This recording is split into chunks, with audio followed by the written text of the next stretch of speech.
Hey, everybody. Welcome to Throwin Wrenches Podcast. This is Eric Stahl. And I'm Daryl Scott. Welcome to the auto podcast that you deserve. On this episode of Throwin Wrenches, Uber wants a car. Would you drive it?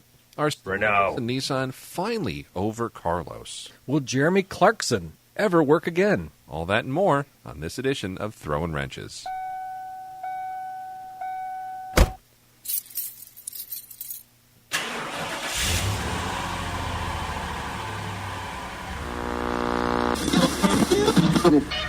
Here he comes.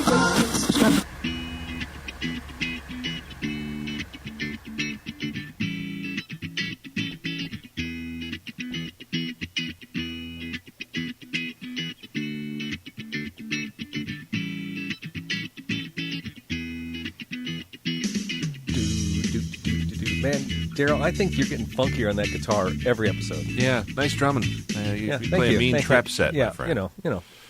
Did you take lessons? No, but I idolized the Romantics, and what I like about you, I always wanted to sing and drum at the same time. You know what? They were- That's still a good track. That's still a good track. Played at every home baseball game ever. Oh, yeah, I could see that. What I like about you. You Yeah, will between- be tight. Between that and the John Fogerty, Center put field. me in, coach. Yeah. They're making tons of money just in the baseball scheme. All right, we didn't talk enough about music on the pre-show, so we're going to make it up in the regular show. Maybe. Hey, everybody, thanks for listening, and to join in the fun of the show, always send us an email, info@throwinwrenches.com, or post review on iTunes. Daryl, you're not going to believe it. Wait a minute. Do we actually You're not have going to believe it. Do we actually have some good news there? If you could ever hit the button. There we go, thank you. We have a review. We may have two. Oh, really? What? God, No, wait. That's the right one. It says ooh reaction, not oh. sometimes I wonder why you're not in professional radio anymore. Well, I'll do better next time. Hey, if you don't know my co-host Daryl Scott, well, are you ready for car season? If you know my co-host, you had better be bringing your A game because his garage is full of beauties dying to be shown. He's always got me beat. Do you have game to go against the Daryl Scott? Oh, wow. Well, thank you. Yeah, you're welcome. Yeah, there we go. Very, very kind of you. Kind words there. I'm going to reciprocate. Oh, here, Eric. thank you. Thank you. You know, if my co-host isn't talking about cars or politics, he's talking about food and beverages. These are all things in which he's passionate about. It just depends on the day. Perhaps he could combine all of his passions by becoming the driver of the next generation Oscar Mayer Wienermobile. They're actually hiring drivers. That is a true story. But I think you have to be a recent college grad. Yeah, that's all right. That's all right. You look. I'd go young. back to college just so I could get it I done. could Photoshop your ID. He is away with BOLOGNA. He's Mr. Eric Stahl. I wonder if I could George Santos my way into that. You might. Just embellish your resume. Exactly. What would you have to major in I as a don't know. recent college grad to drive the Wienermobile? No, I think my son's going to college. You know what? Aiden, He could definitely pull that gig off. how sweet would that be? That though? would be awesome. Just drive around the country and eat grilled hot Instagram your dogs. way across. Yeah.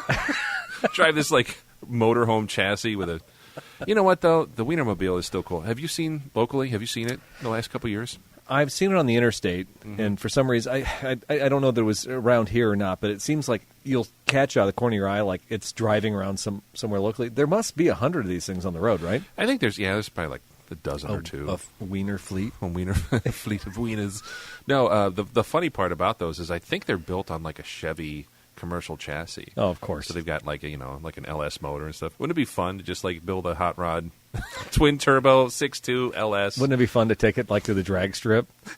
Find an old one and just smoke show. Just do burnouts Smoked wieners. and just hand out like yeah. the little smokies. That'd be great. These are the things we say. And it never makes the No. final show, but it's going to make this one. No, this is the type of stuff that makes our sponsors proud, like Fort's Toyota of Pekin, still there in North Pekin, Illinois. You can find them on the web at www.toyota-pekin.com. They say they're 15 minutes from anywhere in the Tri-County area, and you know what? They're pretty close, especially in the Supra. We have cars coming in. I tell you what, Yep. today, Daryl, I was even getting my MRI, and the MRI tech said, you got any of those new Crowns in yet? Like, seriously? People are asking about the crowns. Asking me just because the shirt I was wearing, that he was interested in the Crown. So that's pretty cool. So, yeah, the Crown is going to land anytime.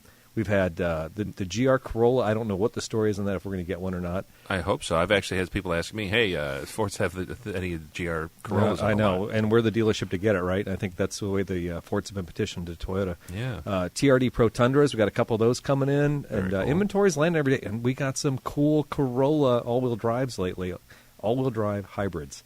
So Perfect. And the reason I know all this, folks, is because I work at Fords Toyota Pekin. If you don't know, I'm the service manager there. So great stuff coming in at Fords Toyota. Like I said, you can find them on the web. Talk to your favorite salesperson anytime about the new inventory coming in daily, or you can always stop by the website and check it out live for yourself. Absolutely. We'd also like to give a quick shout-out to our Patreon supporters. These are the unsung heroes who help us bring you these episodes commercial-free, except for, of course, our little jingle here. Yeah. But your support here, the Patreon supporters, we couldn't do it without you. And hopefully we're going to get some of these. Eric made some really cool air fresheners. I did not run that past the administrative function of Throwin Wrenches. No, so I like them. Okay. They smell like crisp, clean linen, Yep. which I don't know what that smells like. But I'm going to put this in my car. Poor Sarah. Yeah, right. They look pretty slick, and we will get some T-shirts out to you as well. So Yes. there are benefits, folks, to being a Patreon supporter. Just saying. Well, not only that, but you get an extra episode with every episode of Throwin Wrenches podcast if you're a Patreon subscriber. Right. So. It's like when Burger King used to do the two for $2 Whoppers, which they don't do anymore. It's like you're getting that extra Whopper. Yeah, Yes. which everybody in this country needs because we're so fit. Yes. Who the hell doesn't want an extra Whopper, man? I mean, you can even give it to a homeless guy. It could be like one of those stupid videos now that you're seeing all over Facebook. Where, Oh, like the gratitude? yes. Give me a break. Yeah, like I'm gonna do this simple act of kindness Yes. while my friend films me being kind, and Exactly. then I share it with the world. Yeah, dude, here's a can of food. Oh, yeah, here's a sleeping bag. Yeah. I saw one with. Hey, here's an episode of Throwin Wrenches podcast. Here's an air freshener. Did you see the one with the guy giving marijuana to the homeless folks in California? No, I mean, Yeah, that was a thing. that sounds kind of expensive, actually. I think a sleeping bag's probably cheaper. I had all kinds of questions after watching that. This is why TikTok is the best/worst thing ever invented. Yes. And you can always find Daryl Scott on TikTok at Throwin Wrenches. Thanks. And you can always find Eric at Planet Salt. So just the two can play that game. Anyways, while we're not filming each other being stupid on TikTok, what else is going on in the world of Eric Stahl and Daryl Scott? Well, I mean, Daryl, we talked about this. We have some reviews.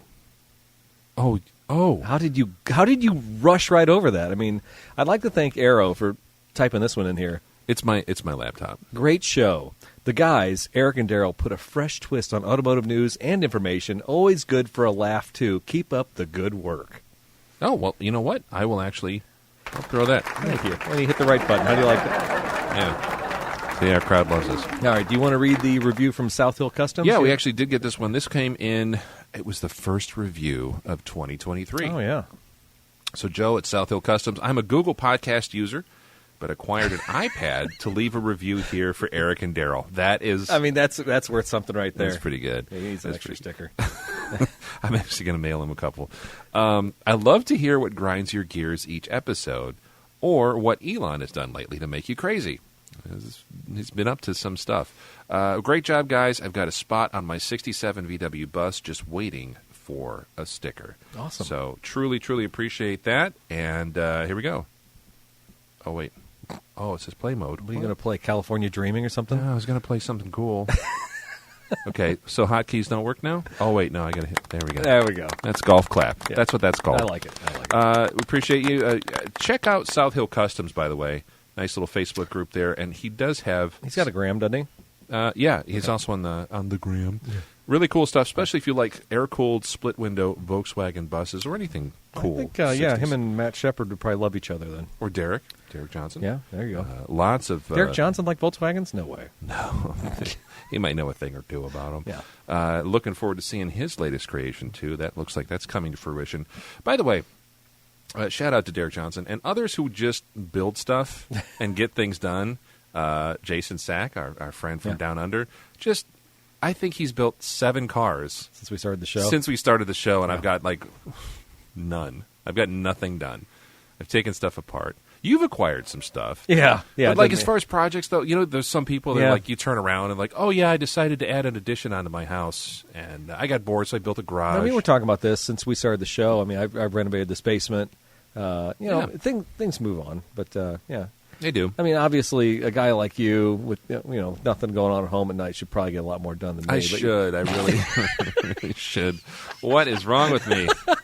I just sit on the couch and watch The Price is Right. Anyway, all right, let's move along. Thanks for listening, everybody. Speaking of projects. Yeah, thanks for sharing, and thanks for commenting, and thanks for reviewing. We appreciate it. So now, the first segment of the show, Daryl Scott, is projects. Well, we tried to bring this on. There's some pretty good special effects. We'll see if that works out. Did we spend a lot of money on that? No, we did a long time ago, and then we tried to drag that $15 back out.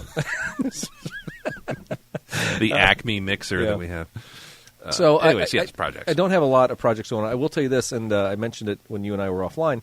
I did have my first meeting of the Central Illinois Region SCCA here last week. That's the Sports Car Club of America. Yes, if you're not in the know, hip and cool. Anyway, so I'm still involved with those guys. I'm still on the board, and we're planning this year's meets. And we got Pekin in the spring, and I think Pekin in the fall, and then obviously the Caterpillar Mapleton parking lot somewhere in the summer. So fun stuff coming ahead for those guys. And, of course, they volunteer their time with car shows and stuff like that. So if you're interested, make sure you check out, I think it's CIR-SCCA.org. You can look them up on Facebook, too. They got all kinds of stuff. If you just type in Central Illinois SCCA, you'll get links to it. But the events will be posted here pretty soon. And good group. We've got some new members on the board as far as younger blood, kind of bringing some stuff up, and obviously all the same guys are still involved. But it's nice to see youngsters coming up. I sound like Steve Stone there. I'm sorry. No, it's good. Teaching you how to grip the bat. Teach the youngsters. There is something to be said though for cycling some new, some fresh blood in. Yeah, no, because it does. It's how you grow the hobby. That's how you grow interest, and everybody else takes a turn. It's not fair for the same 10 people to run everything because they get burned out. No, and that's actually we talked to Dean about that before too. Dean stepped away a little bit just to kind of see how things are going. So be interested to talk to Dean here in the coming season, see how things are going for him. Yeah. The other thing got going on. So talking about the tires getting worn on Treehugger. 2016 4Runner TRD Pro comes with 265s. I'm trying to think if it's got Falcons on it or not, but we're talking about going to 285s again. Really? And so Treehugger 1 had 285s, and I had general grabbers for that. But in order to do that on that Pro, I'm going to have to probably lift it just a scooch. So that's kind of where we're kind of going here towards the spring. Still factory suspension on it? Yeah, I haven't touched it. So. It looks good. It sits up nice. It does, but, man, Treehugger 1 just had a stance. It did. Yeah. So still does. Kind of looking forward to kind of getting the stance on, because when you're driving a regular TRD Pro, you're like, all right, it's a cool truck, you see it. But when you take it out to a car show or you kind of go through something and you're sitting on the 285s and you have a little bit more lift, a little more eyeball to it. So there is something to be said for a subtle lift. Yes. And I've seen that with a lot of 4x4s where you just a little. Just a touch. It doesn't need to be, skyjacker type situation. No, and I don't need giant gaps, I don't need the thing looking like it's sitting on, like Q-tips, literally up in the air with little tiny wheels pushing up. Yeah. But no, I think it just needs a little bump. So like I said, tires are getting thin. I think we're about perfect time to do that. What would you do? Would you go with a rough country? Or? What? Oh, the lift? Yeah. Don't know. Toyota has a couple different options for factory Bilstein stuff. Of course, we love ARB, so we might do some Old Man Emu. Just really have to see what the options are. Sure. Now, I think Jake, when he had taken his TRD Pro 4Runner and lifted it, he might have done all rough country. I can't remember, or he did Fox. I think he did rough country. Fox is another. Well, you said rough country's actually picked up as far they as have quality. picked up. Yeah. I've seen a lot of coverage people in the last few years, and there's a lot of Tundra stuff that I'm seeing that I'm like, dang, that we got looks good. so wrapped up in Icon and all these other brands, when they first came out, because there was a lot of companies that were specializing in Toyota trucks. Mm-hmm. But milled aluminum. And you got to send it back to them to have them rebuilt, bushings and stuff. Yeah, and it just starts turning into, do you want to leave your truck sitting on a lift for 6 weeks while they fix stuff? If you're doing a DIY in your own shop and you're at that pro level, cool. You can have something sit that long. If it's an average customer who dealer or takes your stuff in to get serviced, nobody wants to tie that up. No. So probably do something like that that's already established, like probably a Bilstein. Probably an Old Man Emu or something like that. So that way I can just, if it fails, pop it off, put another one on, be done with it. So Truck still looks good. It's that beautiful cement color. Yeah. And it's got a look to it. Is there a bunch of PPR on there? Or PPF, like the film and stuff? The hood has a PPF on it. Yeah, a little bit. There's like the front half, and that was factory standard. The only other thing that I did to it because from my experience, Daryl, driving those trucks, I put a flat rack on it because I had a tall ARB rack on my old truck. Fuel economy and the wind noise sucked hard, so I did a flat rack with a Rhino rack, and then I did outboard lighting, but a very thin lighting. Yeah, I have these sponsons that are 4 wide but 1 high on the LEDs. I have 4 of those around the roof rack, and I have them angled off so that way for tree lights, basically, when we're night wheeling, because I do that. That's cool. And so I think it's one of those things like your first build is always like super aggressive because you're like, I want to take care of everything. I just want to be able to do everything. But then after you do a couple of years of stuff, and it's funny when you start thinking, like, I've been doing this for almost a decade. Yeah. You start to learn what you actually need, what's necessary. So the flat rack with a jerry can holder if necessary, but the lights, and rear lights, front lights, I'm not a man who needs a ton of stuff, but I know what I need, and then the battery upgraded to the deep cycle.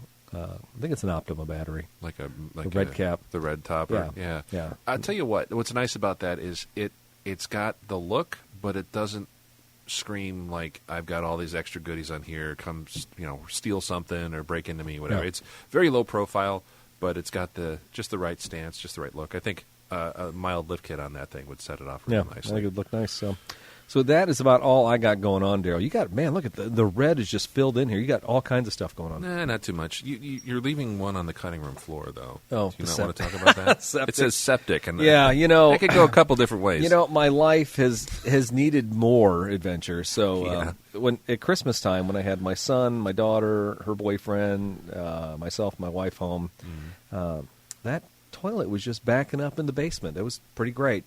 And did everything myself. Plunged, put all kinds of poison and chemicals down the thing. Bought a boxes water of Rid-X. Yeah, water barrier to try and plunged it, and it still was just having problems. And finally called a plumber out, and he's like, "Oh, you got a cracked pipe down there." So I'm like, "Okay, cracked pipe. That's not a big deal." And next thing you know, called Dave Burling and the Son. That's a local septic place. There's only 2 in Tazewell County. It's either Litweiler or Burling. I don't know if that's the same thing in Pure, if there's a whole other company up there, but if you're in Tazewell County, there's two guys to call. That's it. Yeah. So Dave Burling's been out of my house, literally till 6 o'clock at night. It's long past dark. Those guys with a little Kubota tractor working under my deck, and they dug the whole thing up, basically the end of the septic to the house, put new pipes in. Was it collapsed or something? Or yes, it was. He said they put clay over. Whoever had it before put clay over it, and the pipe was like smashed, like a. Yeah. It almost looked like a USB-C charger. it's oval shaped. Exactly. I'm not a plumber, but that's not normal. Yeah, exactly. So he pulled it out and showed me. It looked terrible. Well, it's funny you mentioned that because that was around holidays, right? Yeah, like I said, it was around Christmas, started having the problem. But so Angela would run like the dishwasher and the washing machine at night, and so those things with a half plugged up pipe, it would just start backing up in the basement, and just like you're trying to find the logic every night. Like, why am I coming down in the morning? Yeah, and finding this stuff backed up. Yeah, my folks had something similar, and if you just joined us, we're at Septic Talk. Septic Talk, yeah. My folks had something similar at Christmas, the day after Christmas. Everyone opened gifts, everything's great, and then hey, we're gonna make brunch, and same thing. But theirs is from old cast iron with what do you call it? It's not like when your arteries clog, but like the cast iron rusts from the inside and starts flaking off in big chunks. Like this is gross. It's chunks of rust, by the way, covered in poo. Yeah, maybe. So they have everything hydrojet. It was like way too much money, and I start going online and I'm looking. I'm like, well, that's pretty cool. But there's also this whole other subculture of people that make videos on like cleaning storm drains and hydrojetting stuff like that. I didn't even notice. I mean, obviously the guy who found that my pipe was collapsed used a camera. The plumber came out first before Dave Burling came out, and he runs a camera down there. He can look through everything. He's got lights and LEDs and just. And I was like, this plumbing bill is going to be unbelievable. All I could think was the technology the guy rolled in had to be thousands of dollars. Same thing. And I got my plumbing bill for the first plumber came out and tried to auger it and all that stuff and killed some roots through there. It was $350. And with a service call where I live remotely, knowing he augered it first and he used a camera, $350 to me sound. I mean, I was like, okay, well, that doesn't sound half bad. So No, I not figured, at all. I figured they got to charge you at least $100 to show up at your house, right? Yeah, it was a little. My folks paid a little more than that, but same thing. A guy rolls in with like this 4K camera and like LEDs and stuff, and I'm looking at this and I'm thinking, we've advanced technology in so many different areas. What would you, if you were like a plumber in like the 1920s? Right, just by feel, just twisting it around, just like scraping, who knows? I don't know. The dowsing rod tells me that you need a new sewer line. And when we were trying to find the septic at the old house, there was a guy with a dowsing rod, which is complete witchcraft BS. Oh, yeah. I mean, he's like, I've had really good luck over the years with these dowsing rods. I'm like, really? I didn't know that was a thing until I was still in high school. 10 years. I mean, that was 10 years ago. Guys still walk around the backyard looking for my septic with a dowsing rod. Like a plumber went out there with a beeping thing. Ground penetrating sonar. Yeah. And they couldn't find it. You're going to use a dowsing rod? Okay. Did he All find right. it? No. Hey, you got the tractor and just dug up everything. Yeah, no. They found out that my old house didn't have a septic system. It basically went out into some kind of a, I don't know what the hell it was. It was just like a trench. It must have been just filled with like 1,000 years of sewage. Crazy. It's insane. It is crazy. I don't know where it went. You know, my kids were probably playing in it down in the down in the ditch. Around here, you just call it a creek, right? Yeah, exactly. Oh, it's a creek. Yeah, it's a spring. It never dries up. I wonder why. And it seems to smell like, all temperature cheered detergent. A lot of corn kernels. Yeah, that's great. That's great. Anyway, All right, let's so get away steer from this back. poop talk. Yes. Welcome to Septic Talk with Eric and Daryl. Hey, you put it in the document. I'm just No, reading you it. said I forgot to mention something. I want to be thorough. I skipped over something earlier. So, no, I actually haven't been doing any plumbing work, thank goodness. Yes. The only thing I did was I actually was up at my folks this weekend. My wife and I went up to help them pare down and get some old furniture out of their house after their sewer explosion, which was fun. And one of the things that I caught my eye was in my parents' garage. My parents have a newer, like a 2018 Ford Explorer Sport, little turbo Ecotec or whatever. Your parents have a EcoBoost. Ford? Yeah, my mom and dad had Chevys and GMs their whole life. Yeah, I didn't think that was allowed. Yeah. Okay, I'm shocked by this. This is a revelation. Yeah, they went out years ago and were looking for something to replace their Saturn Vue. Yeah, for obvious reasons. Yeah, but I mean, to leave General Motors, maybe they were just so disgruntled by the departure of Saturn from the mothership that they decided to buy a Ford. I think there's a little bit of that. Okay. And then my dad had a Chevy Trax. He leased a Trax. He actually had two of them. Well, I need to look this up. I can't. Oh, my God. The worst. And I'm sorry. For those listening at home who are GM apologists like me, Yeah. I do appreciate most of the General's decisions. There's prior. a 2022 Chevy Trax. That isn't It's possible. the last one. It's the last one they did. Okay. They're made in Korea, South Korea. Your parents had. Yeah, my dad had a 2015 and a 2018, 2017. I don't know. That car's bigger than your dad. I mean, Dude, he and I drove that thing like a 1.3 turbo. We drove that thing to Florida. Yeah. And we had to. My dad and I are big guys. Yeah, you are. We had to stagger the seats. Like, I had to scoot my seat up so that I didn't hit his shoulder and rub his shoulder for 1,200 miles. It was the worst. Absolute worst vehicle I have ever been in my entire life. Did Buick make a model of this? I think they still do. Is it Encore? Yes. Okay, so I had a customer. Hot garbage, Bigger yes. guy, and his son was a bigger guy. And there's a resonance microphone or something built into the passenger side floorboard. And so the son's leg, if it was resting up against the center console, would block this noise dampener thing, and then the car would get a feedback loop. You'd hear like a microphone, like a hot mic. Yes. Oh my goodness. Yeah. Anyway, Garbage. Absolutely. I drove that thing we were going to go out to dinner, and there was like just a little ice on the road, and it was all-wheel drive. And we backed out of my parents' driveway. The street was plowed. It wasn't even that bad. The thing rolled around like an ice skate, was crab walking, and I'm like, nope. We just put it right back in the driveway. I'm like, I'm done.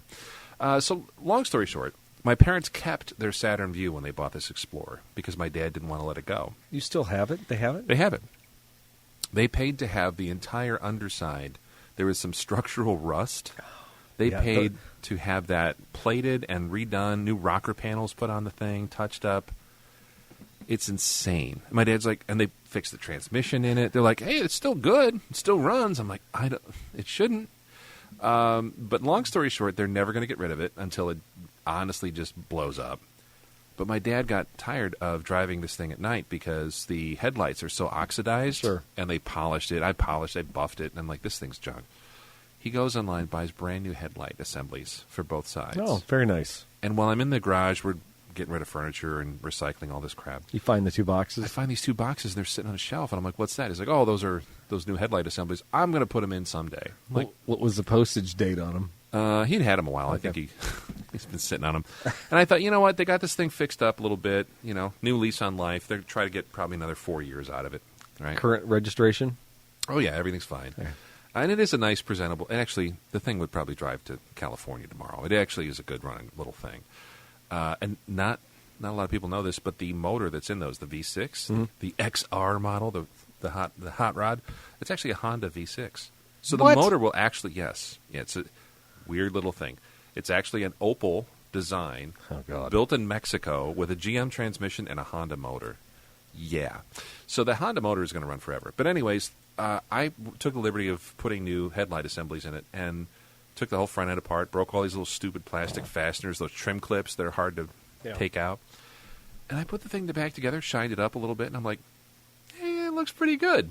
It looks, I'll show you some pictures here. Okay. But actually it shined up pretty nice. And so what I want to do this spring is I actually do want to buff the thing out, you know, polish it up, you know, treat it Like a lady? like, yeah, just make the thing look as good as it can. And my dad's like, Like a fine lady. It's Take so her out to dinner, give her some flowers, look at this take her thing to now. a show. It actually looks, you know, for yeah, what it is, yeah. it I mean, ain't bad. yeah. For 140,000 miles So, on it. I mean, your parents, they don't have a 4-car garage, do they? No, it's a 2-car garage. So what sits outside? Well, they store the they store the other car in the fleet, which is an '86 Chevy Cavalier RS convertible. Which I thought they had another one of those. The other one was Didn't one just leave the coop?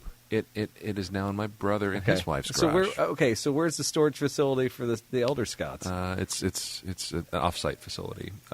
You guys you inherited this thing. Not really. This problem. He was not my dad was not this bad until I stared buying multiple cars. and storing. You enabled him. He just had one old car. That was it. Okay. And then I screwed that up for him. And looking back on it, you ever do something too where you look back at the stuff you did and you're like, oh, that's where my parents went nuts. Not that my parents aren't nuts. I had kids. That's when my parents went nuts. Like a little bit. Yeah, or like were. I remember thinking back in high school, like, oh, I was a total a-hole jerk, and that's what, it's like this line where they kind of things change. In college, I had 3 cars in my parents' house. In college. And I had another one in storage at a friend's barn. And I mean, they don't live rural. They're in suburban. They're in suburban Chicago. And my dad was like, obviously no code enforcement in their subdivision. I did get a ticket one time, but and that's where I'm like, I need to sell something. Yeah. But no, I do feel bad. I feel bad for what I put my parents through when I was younger because what a guy. they put up with a lot, and it was usually me buying stupid cars and leaving junky cars sit out front. So sorry, Mom and Dad, love you. So that's why I fixed their headlights and got my booster back for the Cadillac, my brake booster. So that is something that's on my list to do in the spring. Oh yeah. And then I got my old garage TV died, and my parents are getting rid of this 40-inch RCA TV. A tube? It's an old TV, tube TV. They used it for like 2 years. Yeah. And then they got a flat screen, and it's been sitting in their basement. And the sad thing is my dad's kind of like me. A 40-inch tube. Yeah. Oh my God. It's about 200 Because I think pounds. we had a 36-inch tube, which seemed like a monster at the time. Yeah. A 40-inch tube. There's recycling places that won't take it because it's too big. Yeah. And when, like, what if I paid you? So I said, you know what? I'm gonna move that into my garage, and we did that last night. So I now have a 40-inch TV. So if you want to come over, and actually a friend of the show, longtime friend and supporter, Mr. Gabe Casey, who's also a frequent flyer, frequent guest, he goes, let me know. I'll bring my Nintendo over because you can use the zapper. Yeah. Because it's a CRT, so we can play Duck Hunt. We can play. Isn't there some skeet shooting game? Yeah. There's I some other, think it was all part of Duck Hunt, wasn't it? Was World Class Track Meet? There's some other game. And by the way, this is Nintendo Talk if you just joined us. We'll move on to cars here in a minute. Yeah. New 40-inch TV in the garage. Now, Yeah. I mean, did you get here's what you should do. You should get like the half-inch sheet of plywood and then the chains and hang it from the rafters. Oh yeah. So it's like above, and that way when a rafter gives out, it just like falls in the hood of one of your cars. But, Yeah, that would be smart. Yeah. Actually, that was the big concern, trying to maneuver it over the hood of the Cadillac, because my wife's like, I don't think I can do this. Because it's just her and me. Yeah, no, and I think they designed those so that there was like razor sharp edges underneath them, so that way if you weren't wearing like metallic gloves or like chainmail, yeah, like the shark proof gloves. The kind of gloves you see the guy at the buffet line carving the roast beef, the prime rib. Yeah. He's wearing those gloves. Yes. Yeah, razor sharp molded plastic. It was great move. Yes, bleeding with your wife. That's even better when you do it with your wife.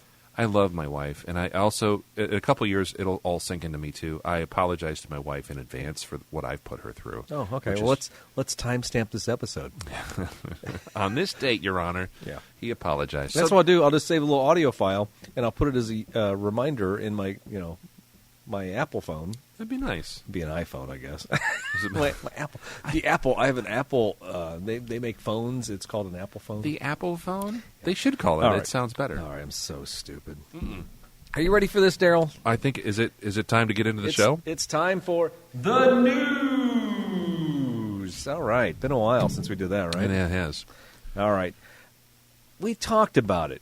I don't know if you're aware of this or not, but Nissan and Renault, they've had a little bit of problems since that guy named Carlos took off. This is from Japan Today. Nissan and Renault are nearing historic rebalancing of their auto alliance, and a deal is likely to be announced in the coming weeks, a source close to talks said on Tuesday. The Japanese and French giants have been wrestling with reshaping their partnership for months, with discussions including the reduction of Renault's hefty 43.7% stake in Nissan. Can you believe that? Every Nissan you buy, 43% is going over to Renault. That's crazy. The pair joined forces in 1999. They were later joined by Mitsubishi Motors, but the union has been contentious, particularly in recent years, probably because Mitsubishi doesn't do a whole lot.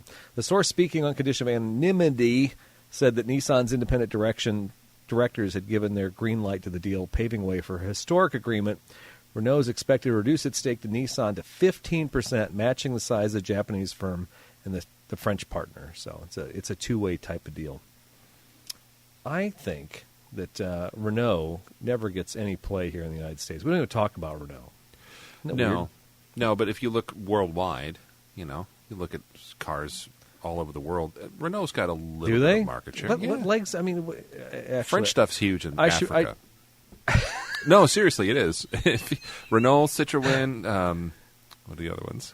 When I typed in Renault in Google, I get the Clio, which is a subcompact. The cute little car. Yeah, right. Yeah. They make the E-Tech hybrid. They make the new Mijane E-Tech electric, the Zoe, the Twingo, the Clio. These names are all terrible. Twingo. Okay? The That sounds Captor, like a the chocolate Captor, bar. the Captor, the Captur, Captor. I mean, it sounds like that's a movie title. Wasn't that what? The Mijane RS.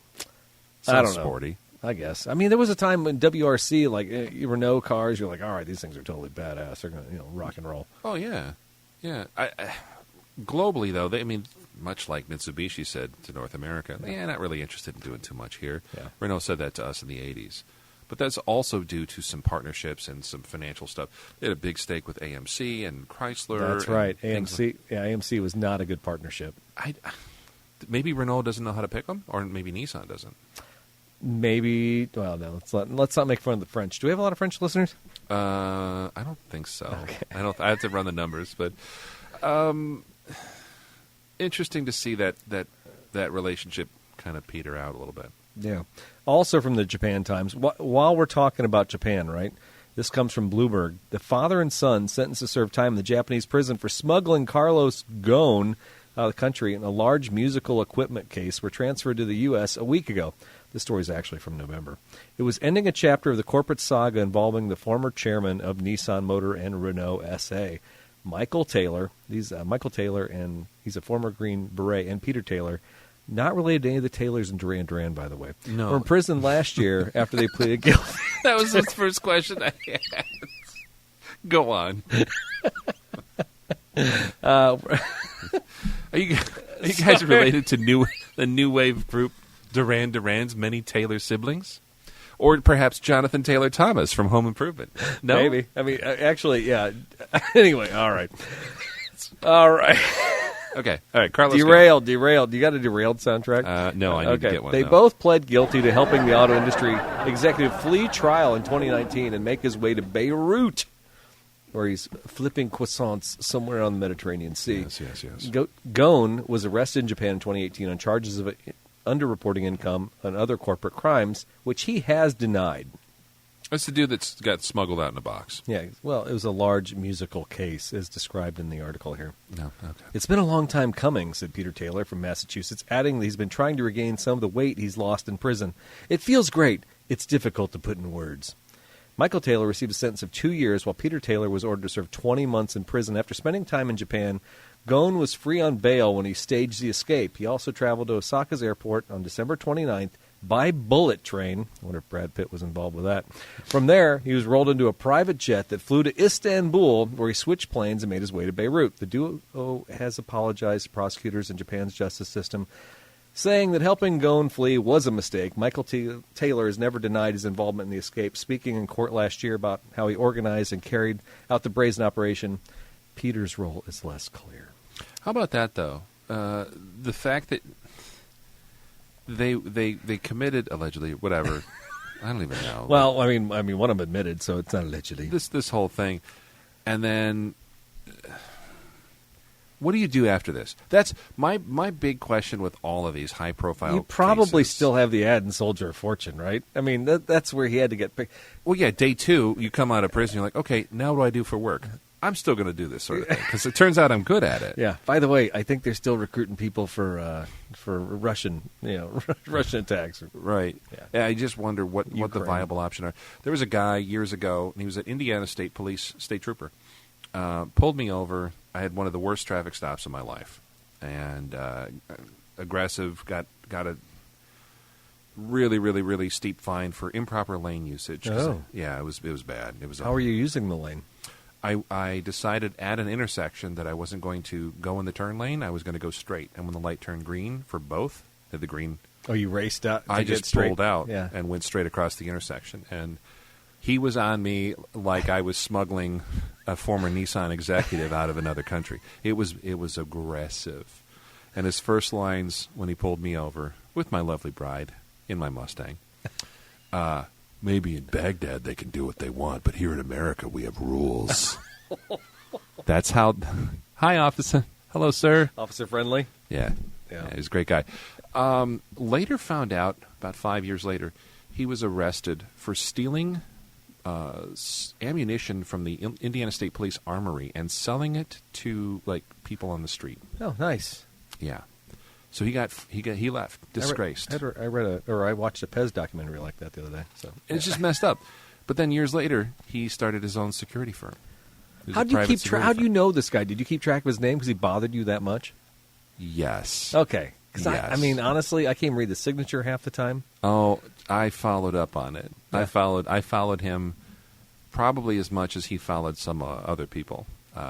Wow. He also he pulled over Some- a candidate for mayor when we lived in Evansville. Pulled over a city council guy. Oh, this guy had a rep. Like DUI. Like he followed him, basically followed him from work to the bar, and then pulled him over, and he blew like a .081 or whatever, and ruined his career. Oh, I thought they sent him home. Okay. Well, yeah, it was the whole thing. This is getting off topic. Yeah. But the point of the matter is, you're a stalker. I'm a creep show. That's what I need everyone to understand out of this story. Yeah, don't ever mess with Daryl Scott because he No. will stalk you and he will celebrate and high five the day you fail. I did. I remember. I remember exactly where I was when I read that story. But at the same time, though, what do you do when somebody does make a big mistake, as they admitted in this case, the Taylors? Do they join another band and start playing, different tune, or do they? I don't think that they stop doing this type of stuff. I mean, this is. Become a speaker? I don't know Like a how they public were speaker? solicited for this job. I mean, obviously they have a set of talents that made them, desirable to Carlos. A very particular set of skills. Yes, exactly. Yeah. You knew where I was going with that. Yeah. So I have a musical case. I will smuggle you anywhere. I don't know that they can. I mean, it's not like they're going to be like, I think we're going to start like a pet grooming business. Yeah. I just don't see that in their future. They're going to probably do what they know, which I is always wanted to open a Yankee Candle store. Exactly. Yeah. I heard those franchises are good to get Popeyes. No, probably won't happen. I wish them luck. I wish them luck. I do too. I mean, I always wish people that get out of jail to move on and do successful things with their lives. Meanwhile, what's going on with Carlos Ghosn? I didn't follow up on that. I haven't I heard do anything. believe that he is still in the bullseye of some governments, so we'll bring that up next episode, maybe. Yeah, I think we need to bring the "Where in the World" theme song back. Yes, it's somewhere on the hard drive here. Yes, So it is. I'll Yeah, dig we'll get it back. All right, so this is actually as big of an ego as Carlos Ghosn has. You have found an article that is possibly even bigger. Some say he's got the biggest ego of all time. Jeremy Clarkson has a terrible impression of him, but Amazon says that they're likely to part ways with none other than Clarkson. No! I know. And why is that? Well, it's... Make fun of Meghan Markle. Who cares? You can't make fun of Harry and Meghan and expect to continue hosting the Grand Tour, right? All right, well, maybe you can. Amazon Prime Video is likely parting ways with Clarkson mere weeks. I love the tabloids. Yeah. Mere weeks after his comments about Meghan Markle were published in the British tabloid The Sun. Sources tell Variety that the streaming service will not be working with Clarkson beyond seasons of the Grand Tour and Clarkson's Farm, which, by the way, thanks for turning me on to that. Great show. Yeah. Great show. I have some bee juice upstairs. You want to try it? Bee juice. They've already been commissioned, so they've already been filmed and they're done. But it means the notorious Top Gear presenter won't likely be appearing in any new shows beyond 2024. Prime Video is already a number of those shows are in the works, and some of those are going to go ahead. But the decision effectively means Clarkson's Farm will end season 3. That is expected here in 2024, and it means that motoring format, the Grand Tour. This is definitely not your best work. No, it's it's just written funny. I should have pre-read. Well, this. it's British. Yeah, you have to read with an accent. I think it comes off smoother. It means the motoring format, the Grand Tour, one of Prime Video's biggest shows, will also come to an end. Blah, blah, blah, blah, blah. In a lengthy statement posted on his official Instagram on Monday afternoon, Clarkson says, "I'm really sorry, all the way from the balls of my feet to the follicles on my head. This is me putting my hands up. It's a mea culpa with bells on." The extensive apology comes from his December remarks, in which Clarkson suggested Meghan Markle be made to, quote, parade naked through Britain while people throw lumps of excrement at her. I don't think he likes her. Well, but so I read Unquote. into that a little bit further. That's basically a Game of Thrones reference. Yes. He didn't write that himself. I mean, he wrote that, but he basically stole that as an idea from another TV show. What I don't get, because I watch the Royals thing or whatever that. You're all about that? No, I'm not all about it. Just but, interesting. Yeah, but Ange and I were home alone for a week, and I've noticed that as the winter months kick in and we find ourselves with nothing to do, we binge watch shows. So that show came out on Netflix, and then they released like all the episodes after a couple weeks. So we just like watched them all in one fell swoop. But it seems to me that Harry and Meghan are always complaining that the media is all against them. Mm-hmm. And so Clarkson basically falls into whatever they're saying. And actually, Clarkson he isn't even like in the palace, like doing the backhanded stuff, like giving out information. He just makes some public remarks, and he gets punished more than anybody else has ever gotten punished, as far as I'm concerned. Well, he's also no stranger to controversy. No, you're right. Controversy, as Yeah. they say. But he likes to put himself in those situations, and what's funny is that everybody's talking about him. Yeah. And that's I mean, you could just ignore the angry conservative man, and he'll go away. Yeah. But we don't. We want to jump on anything he says that's controversial.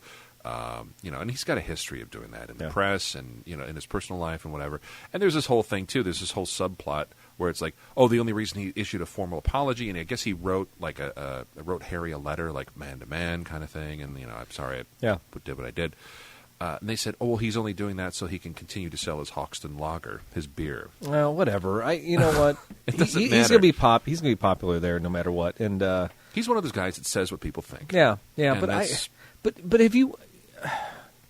They're all getting old, every one of those guys in the Grand Tour is getting old. I'll give you that. And as I've watched the last couple episodes, and Jeremy has no physique whatsoever. His legs are toothpicks, and he's got a big belly. And even as I watch him in some of the cars, and I see him like red face, he's doing stuff. I'm like, he might actually be unattractive to an audience at this point. As far as he's not, he has quips. He's funny. Yeah, and they do just like horrible things to each other. But I think it's only because you've known them for the last 20 years that you can pile on and love this. I don't know that anybody can take a fresh look at that and be like, who are these three guys who kind of enjoy screwing with each other? You think the star is fading, or it's not attracting? I think it is. I think the Farm Show was probably the best thing he'd done in a long time because it's great. Yeah, it's a different take. He doesn't make sense in a fast car. Going, oh yeah, that's the power. That's just, yeah, It doesn't ring the same way it did 20 years ago. Yeah, I see what you're saying. I completely agree. Him chasing sheep and his wife yelling at him about the shop makes more sense because it's almost like, all right, he's done with his day job and now he's retired to the farm. Mm-hmm. That's why I think that show's great. But I love, what they're all phallic names. The boat, the seaman. And whatever the last one, the ice one, I mean, they're good shows, but they're not like the old Top Gear shows. They're not just the production's great. Still very, very it's good. Unbelievable. Whoever those people are, they could produce anything. Yeah, I don't care if it's a Westminster Kennel Club. I'm going to watch. I'm watch that dog show. Holy crap! These guys are amazing. But so they can make anything look good, the production. But I don't know. If they never did another Grand Tour show again, I wouldn't lose any sleep over it. And I love those guys.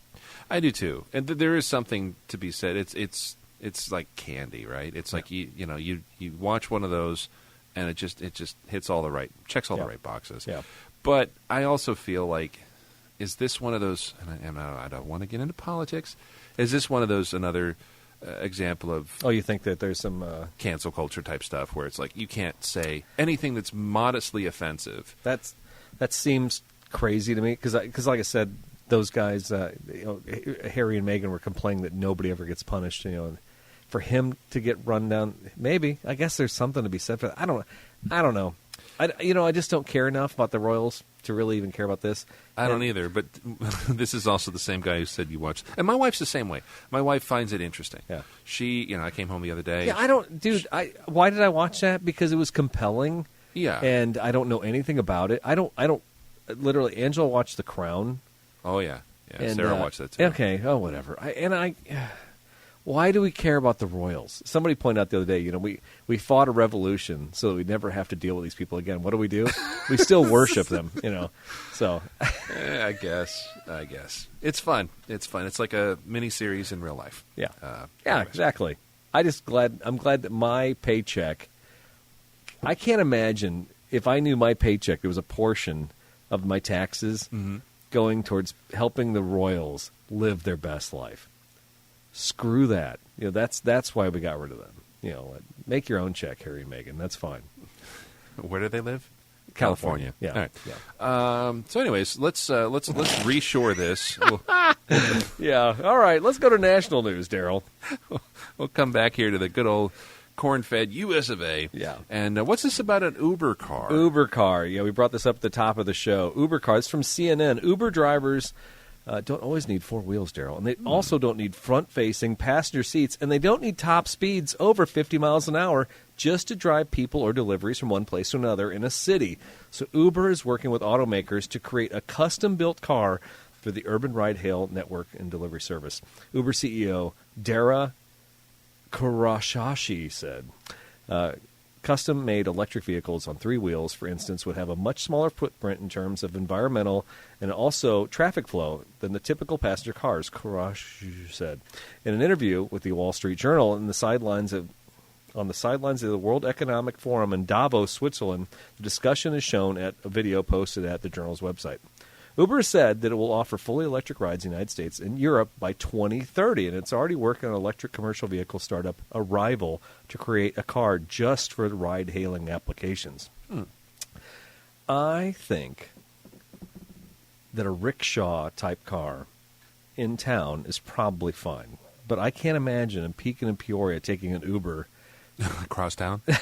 across the Murray Baker Bridge. Yeah, probably not. But like Manhattan. Yeah. Or, Yeah. Boston, downtown Well, Boston. and you and I have talked about this a lot on the show, that purpose-built cars, that EVs especially, that cover a route, I think they're fine. You're not getting in this rickshaw. I call it a rickshaw. That's disingenuous. That's probably almost racist. But this three-wheeled cart thing, you're not taking it to drive across country. It's purpose-built. Yeah. Just like the Amazon delivery van from Rivian is purpose-built just to deliver packages all day. Do we need all the extra stuff?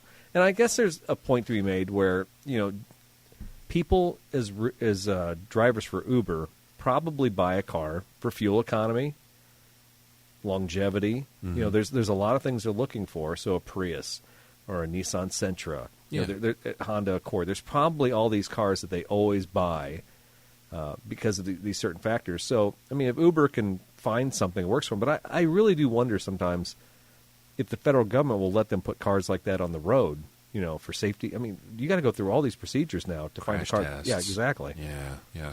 You think about some of the most populous cities in the world, and when you look at a busy, bustling downtown, it's not a fleet of Camrys or minivans or SUVs. Like it's smaller stuff like this, very low profile, and there's the safety concerns and things like that. But if you do it right, that's something we really don't talk about. We really don't talk about what do they use? What was the term they used? Low profile or smaller footprint? Yeah, footprint. Things like that.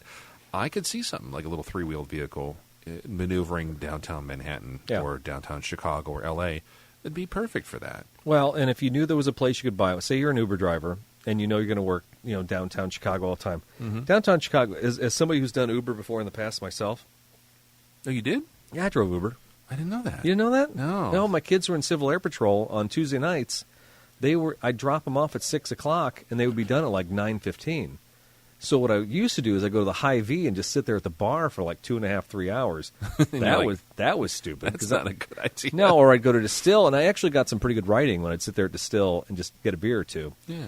But I wasn't making any money on the writing. So I got an Uber license. I got the car. We had a Prius. And so I just do Uber around Bloomington Normal. And it was taking ISU students to Walmart taking Indian families who just had moved to town back to their apartment complexes in South Bloomington. I swear to God, man, it was like 75% of the time the routes were the same. Yeah. So it's good money. Probably. Yeah. So it's a net gain because if I'm making $50 a night versus paying $35 sitting in a Hy-Vee drinking a beer, it's an $85 gain, right? That's the way I looked at it. That's a good. That's some good math. Yeah. But the bottom line is, you took an opportunity to make a little money and just get out and do something. Yeah. But what if you had, let's say you lived in a more populous area. Let's say you lived in South Florida. Yeah. So what I was getting to is I'd look at the Chicago maps, and Chicago maps would show you 2-time pay, 3-time pay. There'd be red zones because you, as a driver, you see where you want to be for events or if there's a just Chicago, Cubs game just in general. Yeah, but you're right. But in surge Bloomington Normal, pricing. you're never going to have that three-wheeled car because I'm driving too much. At some point you're driving. Heck, I think one time I took somebody to Danvers. That's a hike. Yeah, it was a hike, and I can't imagine taking one of those small vehicles. But if I know I'm working Manhattan, yeah, and I can buy a car that qualifies for Uber, and you know what, low footprint, but it's EV, and what's your maintenance cost going to be on that thing? Probably nothing. No. You could probably drive that thing for probably thousands of hours. Look at those electric scooters. Yeah. The little electric rental scooters that are in all the cities. In St. Louis, they're everywhere. Oh, yeah, they're littered all over Memphis, too. Yeah, but there's something to be said. People can abuse the heck out of them, and they still just, find them, put it back in the charger, and they're good to go. Yep. So, yeah, I think an EV would be perfect in that sense. That'd be interesting to see if this actually pans out. Mm-hmm. All right, well, so quiet EVs, we now turn to obnoxiously loud cars. Well, there's a traffic camera that might be listening for that. Oh, man, all the fun police. Thanks, big brother. After the relative quiet of the pandemic, New York City has come roaring back. Just listen. There's jackhammers, honking cars, trucks, subway trains, sirens, all the fun stuff about living in a city. Well, over the years, there have been numerous efforts to quiet the cacophony. Cacophony, I love that word. Such a great... Very weird. One of the latest traffic cameras equipped with sound meters capable of identifying souped-up cars and motorbikes emitting an illegal amount of street noise. How dare they? At least 71 drivers have gotten tickets so far for violating noise rules during a year-long pilot of this system. New York City's Department of Environmental Protection now has plans to expand the use of these roadside sound meters. They quote a city council member who's, talking about how great this is. It's actually a state law known as the Stop Loud and Excessive Exhaust Pollution Act, or SLEEP Act. Because, when I think of New York City, Eric, the city that never sleeps? Oh. Wait a minute. Sorry, it sleeps. It does. Apparently it sleeps. Well, it went into effect last spring. It raised fines for illegal mods of mufflers and exhaust systems. And I've seen that. New York apparently has one of the most excessive ordinances in the country. You can actually set noise levels for things like jackhammers, cars, buses, trucks, stuff like that. I've seen these more enforced in California. But I think that's more from like an emission standpoint. Like you have a loud exhaust. Clearly, you're not running a stock exhaust, which means you probably have messed with the emissions. Exactly, it's tampered. This is a little bit different. This is strictly like noise pollution. This is crazy because you live in Peoria, and they don't even have video cameras in Peoria. They have the shot spotter like microphones. They do like echolocation stuff like that. I mean, I guess privacy laws must be different everywhere, but if you're going to identify the car by the noise, that means you're using cameras in tangent with it. So it has to pick up on the noise, identify the car as it drives down the road. Right. So the 78 drivers were videotaped and recorded, and then you're like, well, how much other data are they recording? I mean, dude, it just doesn't stop. All kinds. I bet you somebody said too in London. What was it like? That's like the most surveillance city in the world, right? Yeah, they said every intersection in that city, it's like 97% is camera. You're on camera. Yeah. In every intersection. And I'm like, well, that's kind of scary. But at the same time, lots of violent crimes, things like that, the numbers drop because people are on camera everywhere. Yeah. This is a little bit different, though. This is not just like send a ticket in the mail because you have an expired license. It's now we think your car is slightly too loud or whatever. Population of London, off the top of your head. Off the top of my head? Yep. 4 million. 8.9 million people. Oh, that's a lot. That comes to the point where it's like, if we need to manage and police 8.9 million people, do we need to cover it with people, or do we just use technology? And then at what point do we allow, I don't know. Yeah, there's that's a lot of people, dude. There's a lot of discussion, too, about privacy and this and that. But I've also seen a lot of, let's just say, discretion. Yeah. When it comes to what's loud. I've heard some factory Dodge Chargers and Challengers running around. Dude, it's funny. After we did our last show, the Grinding of the Gear show, then somebody was like mocking somebody in Peoria for making too much noise with their Challenger. I'm like, did we just do a show about this, Daryl? We were just talking about that. But I've heard stock cars, and I don't want to point them out. I mean, even some newer Mercedes AMGs I've heard rip up and down. And those sound good. That's allowed. They do. But what sounds good to you and me, John and Susie Homemaker might want to call the authorities because somebody's clearly running some illegal exhaust.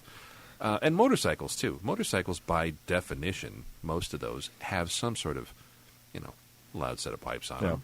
And I get that, but are you going to really start having decibel levels? I mean, it's the same thing when I see driving through small towns, no Jake brake allowed. Dude, North Pekin, though, the air brakes that go off in front of the dealership all the time, it's ridiculous. Is it really? Oh, it's stupid. Yeah. Just guys, like, slowing down for the lights? Yeah. I'm like, seriously? It's every day. Let's do the 30-point inspection here, Mrs. Yeah. I guess some of that, too. In a big city, that might get irritating. Yeah. It's North Pekin. Nobody cares in North Pekin, but anyway. I guess. All right, so folks, we made a command decision that we were like, let's just blow off a couple of these news articles. But then I said, Daryl, our fans deserve as long a show as possible since I've denied them, for another week. We could have done a show last week, but I was sitting on the couch watching Walking Dead, so contemplating ordering a deep dish pizza, just laying in it, just like a blanket. Exactly. Oh. That'd be so awesome. Wouldn't that be good? Yeah, I think I might do that tomorrow. Anyway, here's another news article. We're just going to keep coming. This is from CNN. Most new car buyers are now paying less than sticker price. This is good news, right? A year ago, record tight inventories meant 80% of buyers were paying more for the manufacturer than the manufacturer's suggested retail price. According to data from Edmunds, for decades, car buyers have been able to negotiate the price. Today, only 36% of buyers are paying above sticker after paying an average of $700 above MSRP in the spring. Buyers paid an average of $300 less than sticker in December. That's good news. And I've noticed we've actually have cars sitting on the lot now, which is nice. It used to be the cars that were sitting on the lot were like the undesirables or the high, poor fuel economy. Sure. And now we're actually in cars on the lot that people want. So, So there's a benefit to both the buyers and the sellers. Yeah. And I think interest rates being high is probably also affecting that. There's probably less. When it's 0% APR, why? I don't want to say why wouldn't you buy a car, but if rates are going up, I think there was a flurry for people to try and get in there before the rates went up. So, sure. Well, it'd be interesting to see if higher rates stick around for very long, how inventories pile up. Yeah, and I think like with the housing market too, you're starting to see some interest rates level out, if not start to signal that they're going to start declining. So yeah, it's good. It means that there's inventory on lots, but also it means consumers aren't paying an exorbitant markup. We talked before too. Yeah. There's some areas of the country and some instances where markups were kind of commonplace, or in some instances made sense because it prevented folks from basically going to a local dealer and hey, I got nothing. We just would have got pillaged here in Central Illinois. Absolutely. We sold it when the new Sienna came out, and I think it was during COVID. I think the very first one we sold was to someone in California. They paid way over sticker. They paid for transportation cost. They wanted that van so bad, but ultimately, you don't want to be an outlet for everybody else to take your inventory, and then you have no customers. Right. And nobody's trading right now, so it's not like the guy who bought it from California is giving us anything in return. So It's a one-shot deal. We're going to sell you the car today. We're going to make money on it. You gave us nothing to work with on a trade-in. Oh, by the way, you're never coming back for service. Nothing. And and you're not going to trade this car in the future because you're a loyal customer. It's a one transaction and done. So you know what? Make you pay for a lifetime of ownership with our store. Right. And you know what? They paid it. And if they didn't, somebody else would. Exactly. Let me ask you this. Are rebates starting to reappear? I have not seen them myself, but I saw a commercial today for like Dodge Rams. And they're talking about rebates. Silverados, I think I saw. Yeah. It's pretty coming. Decent rebates. So. Well, you can't ask that much money for a vehicle and then have interest rates 7 or 8%, and not have a rebate. It's either going to be 0% APR or a rebate, right? That seems right. Yeah.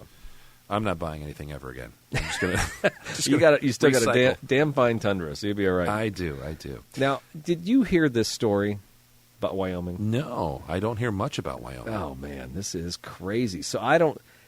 This kicked up here a couple weeks ago. Wyoming. This is from Automotive News, by the way. Wyoming pushes EV sales to phase out, but senator behind legislation shrugs it as it prospects. I don't know what that means. That headline is terrible. I'm sorry. Wyoming Senator Jim Anderson sponsored a bill last week that, if enacted, would phase out new electric vehicle sales in the state by 2035. However, Anderson told Automotive News on Wednesday he doesn't intend for it to pass, and he doesn't begrudge anybody for buying an EV. The bill comes as a number of other states are moving to the opposite direction, eyeing the end of gasoline-powered vehicle sales in favor of electrics and plug-in hybrids. They literally are just being obstructionists, what do you want to call that? Just because? Yeah. Look what we'll do. I just, if I am somebody who voted for this guy, or I live in Wyoming, unless I'm completely obtuse to technology, I just have to be like, dude, why would you waste time with this type of stuff? I'm grandstanding. I'm making a point. Yeah. Making a well, point. we talked about him, so I guess he got his attention, right? Maybe. But most of this was a publicity stunt just so he can say, like, what? I didn't think it would pass anyway. Is it throwing some red meat to people like, fossil fuels rule? Well, or maybe, I don't know what Wyoming's uptick in people's movement. Illinois loses people every year. Maybe Wyoming's like getting all the people who hate technology. Maybe they're all moving there. That wouldn't be a bad idea. Yeah. Just define one or two states. They'd be like, if you want to live in the 1800s, move here. You know what? I watch a lot of Walking Dead now, so I could see like Wyoming could be like, like George Carlin said, put a fence around it and call it a square state and move everybody there. Exactly. So here, I follow up. It's what's his name? Anderson. Jim Anderson from Wyoming. Jim Anderson, State Senator Jim Anderson. told Jalopnik, quote, "If we pass it or don't pass it, it doesn't matter. So, yeah, it was all a big stunt to drum up outrage." I don't understand, again. Time wasting? It's of yes, Time yes. is precious, Jim. If you have all of the time, and not only that, the people's time and the people's money, Yeah. this is what you're spending on? Yeah. You're drafting this type of legislation? Cool. That means all the other problems in Wyoming are solved. Apparently so. They got nothing going on there. Nothing else going on. Anyways. It's winter in Wyoming. I don't imagine there's a whole lot going on. Yeah, there's something to be said for that. Yeah, I had a long, lengthy article about an autopilot fail in San Francisco, and this article is a couple weeks old, but I don't really want to read the whole thing. So it was Washington, D.C., I guess, anyway. No, not good. Yeah, so we'll pass right past that one. But this was cutting-edge local news from WMBD on CI Proud. Is it legal to ride in the back of a pickup truck in Illinois? Questions that we get the hard-hitting answers Yes, to. absolutely. This is from Nexstar Media here in Illinois. If you grew up in Illinois with someone who owned a pickup truck, chances are you rode in the bed of the pickup truck once or twice. There's a lot of reasons one might ride in the back of a truck, especially since it can feel liberating to do so. True. But is it illegal? Although there aren't any specific laws banning passengers from riding in the cargo area, Illinois law requires that everyone in the vehicle wears a seatbelt. Additionally, children under the age of 16 must be secured by a seatbelt or a child safety seat under the Child Passenger Safety Act.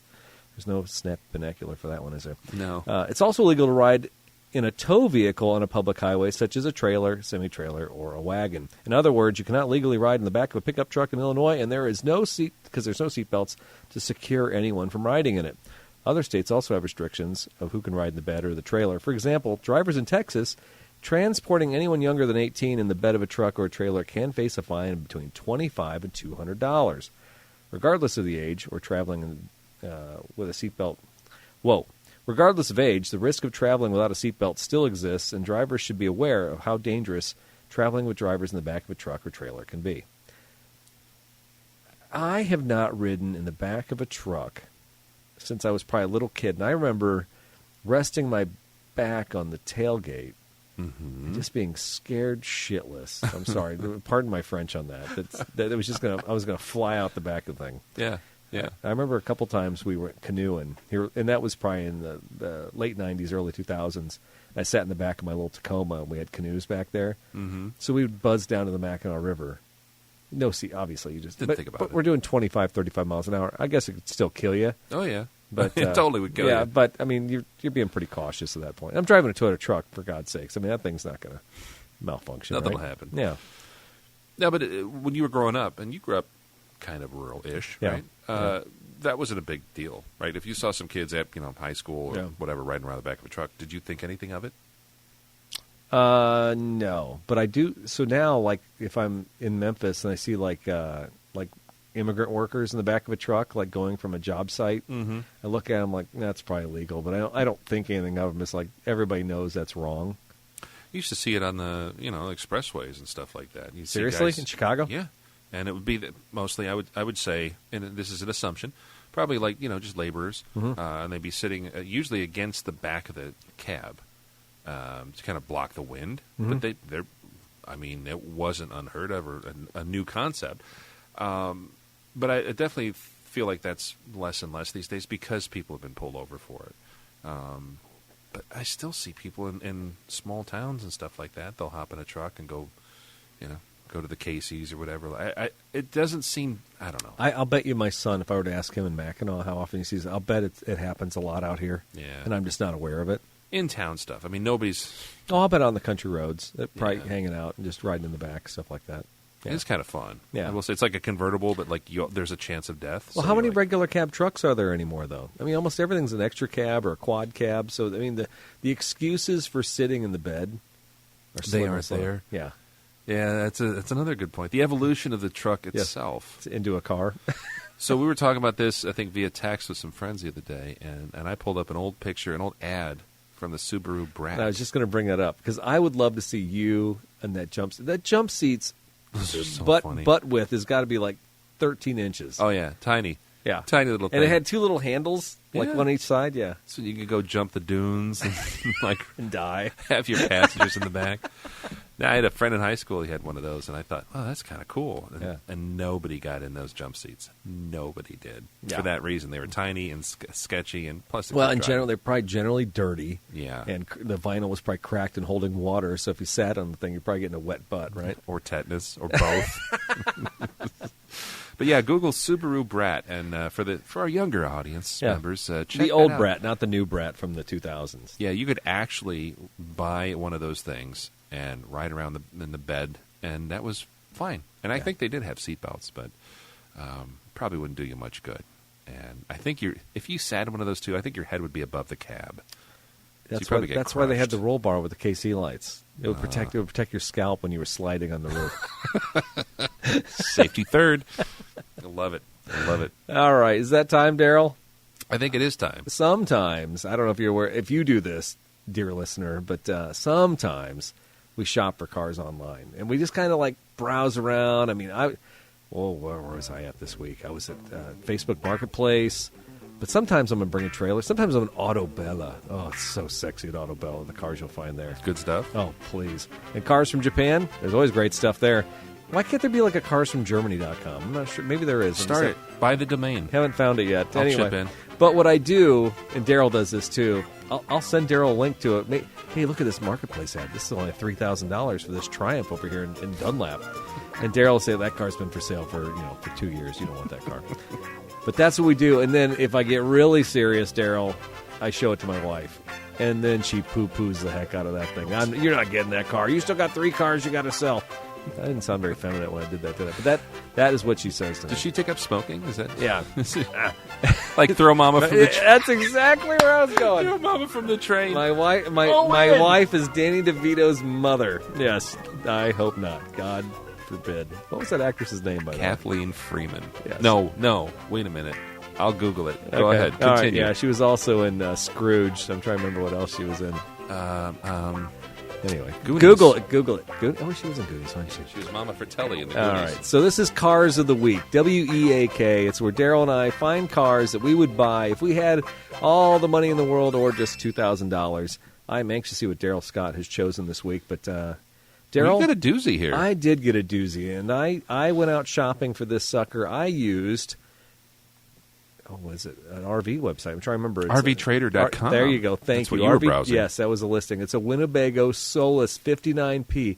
It is a Class B motorhome, which means it's kind of like a minivan. It's more like a Sprinter? a Sprinter van, Okay. but it's not fully loaded up with like a big fiberglass shell or anything like that. They've stuffed everything for this camper inside the van. It's got a few extra things sticking around the outside, but when you drive this, it's like driving a regular vehicle. It's a 2023 Winnebago Solus. It's got a pop-top roof on it. It has no slides. It's got the V6 engine. It's on a 2022 Ram ProMaster chassis. Okay. It's got solar panels. It's got cruise control. It's got rear-view camera monitor, USB ports. It's also got slide, swivel, reclining cab seats. It's got air mattress. It's got all the goodies in it. Because honestly, Daryl, where my mind has been lately is if I had needed an escape vehicle, this sucker for $99,000 could probably get me all the way to Alaska, where I'll just jump into the Bering Sea and never be seen again. and swim with the fishes. Now, With the one of my whales. main criteria when I was doing a little search on, and don't even, my daughter has said she wanted to go to Craters of the Moon Park in like Idaho, and then she wanted to do an Alaska cruise. I'm like, all right, well, what could we drive to get us all the way to Seattle before we took the cruise to Alaska? I thought this would be perfect. I searched 6-person sleeping capacity, and this came up. So I'm toggling through the photos here. yeah. And it's not like the super big, long wheelbase Sprinter. No, it's actually very, pretty- very drivable. That's why I Yeah. liked it. Yeah, the roof on the top pops up, so that's where you get the extra seating. A lot of times when you see these vans, you have to put down a bed in the third row area. What I would call third row, but it's all open chassis. Yeah. But so you put up that futon thing in the back, and then 2 people can sleep back there. But if you have the roof pop up, then you got a little side place where somebody can sleep. It really sleeps 5. You know what I like about this is there's all kinds of, like, in the back there's all these little nooks and crannies and Yes. extra storage and Yes. stuff. It seems very well thought out. And it's a Winnebago, so you know it's good. Yeah, right? So And- I think, what, $99K? $99K, and, maybe haggle them a little bit because I think the market's kind of down on these things. And then, you know what? Drive it for a year, then sell it. Not a bad gig. So when are you picking it up? Yeah, I wish. I wish I had plans to use it. That's a problem. So I will throw this out here because I know a lot of people that work at Dodge are listening. Or I'm sorry, Stellantis. Or Fiat Chrysler or whatever it is.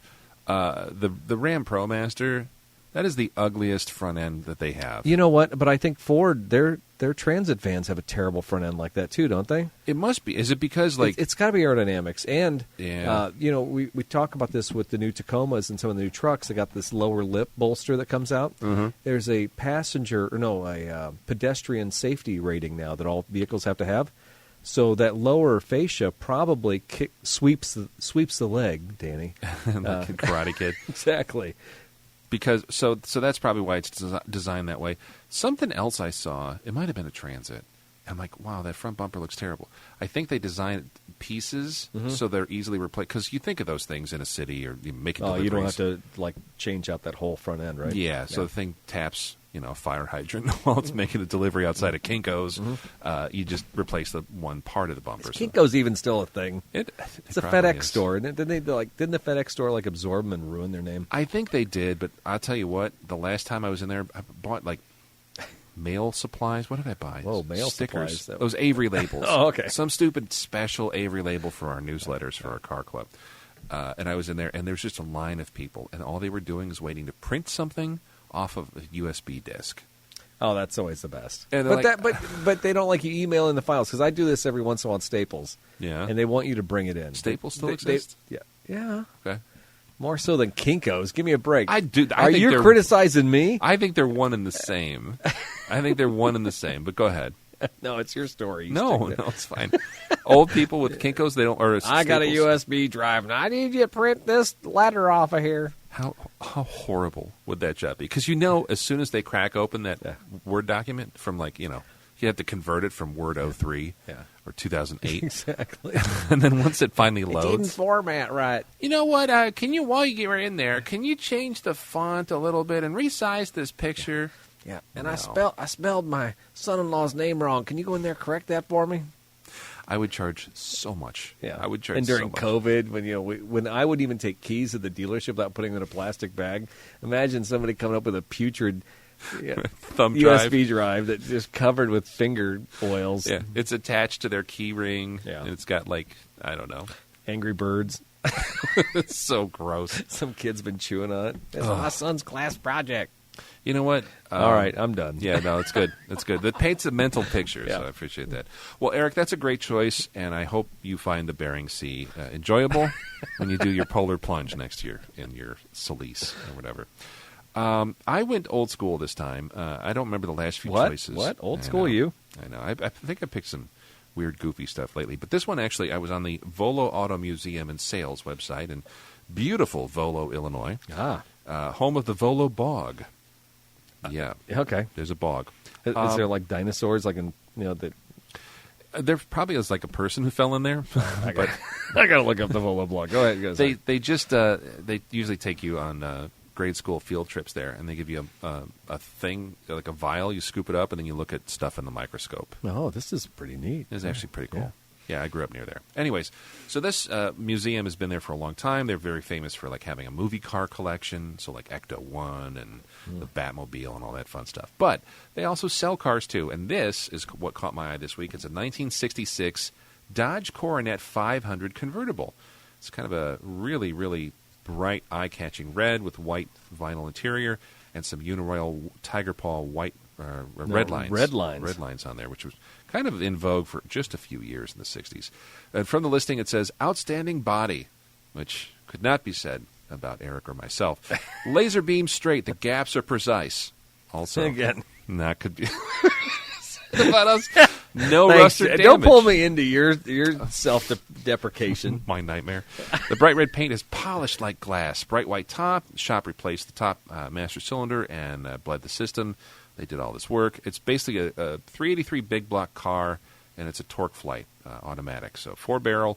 All the work's been done to it. It is a beautiful show car. and they are asking $54,998. Wow. For some drop-top fun in the sun with a big block Dodge. I think that's a pretty good deal. Is it?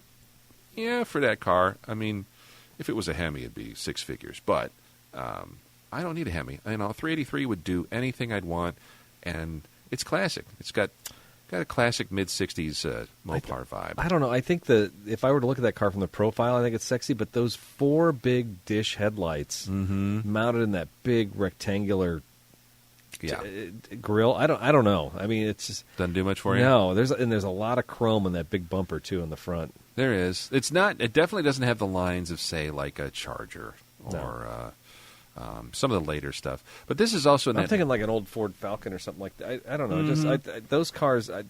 They seem dainty by the standards of looking at the front end of that thing.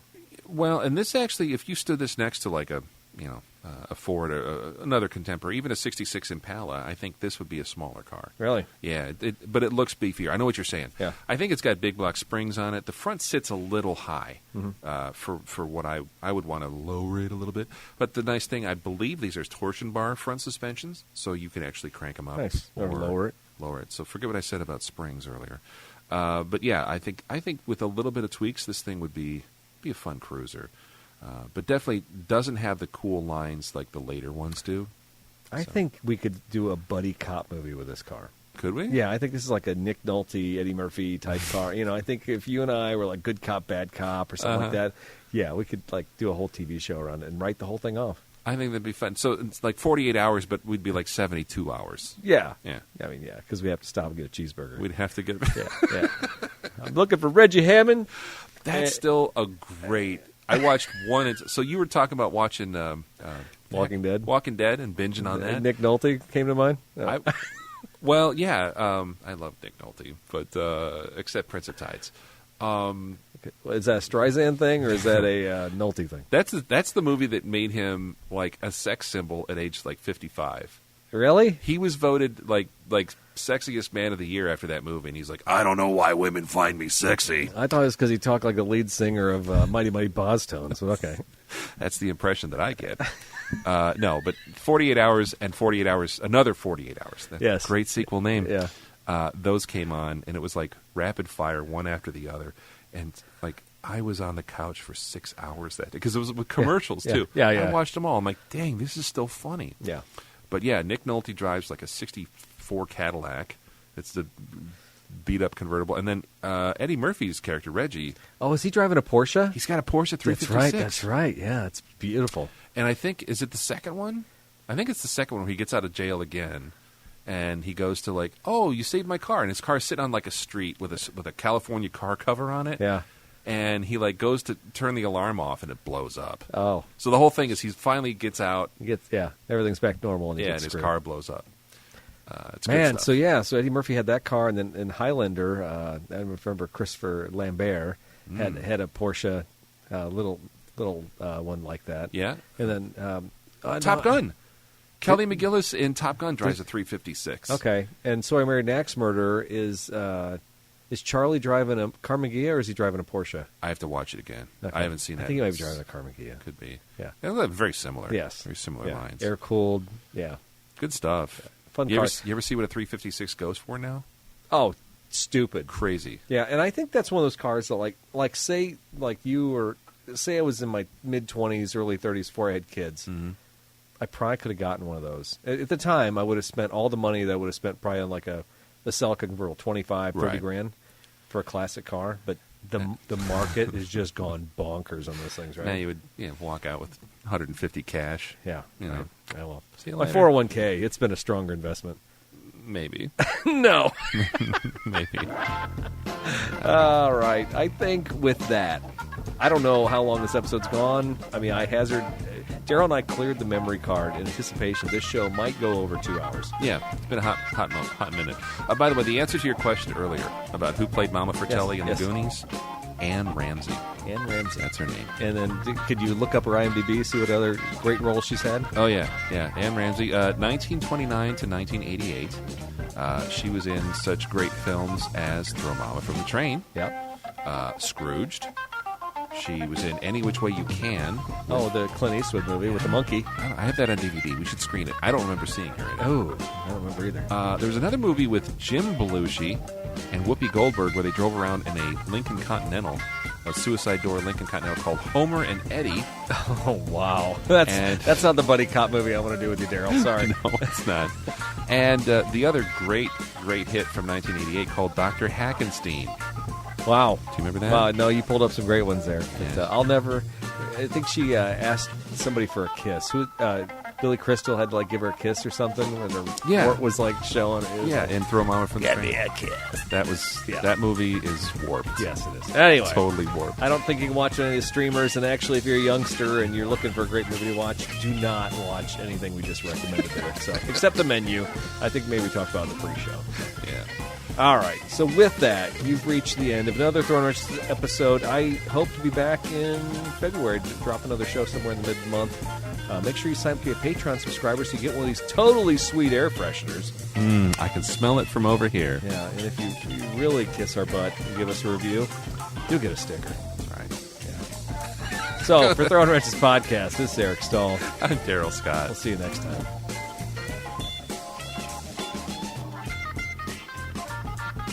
Boop, boop, boop, boop. That beer was kind of acidic, so it totally shut me down. Probably better. I think I got heartburn. Yeah. I mean, I get that. Oh, yeah, I stopped drinking beer.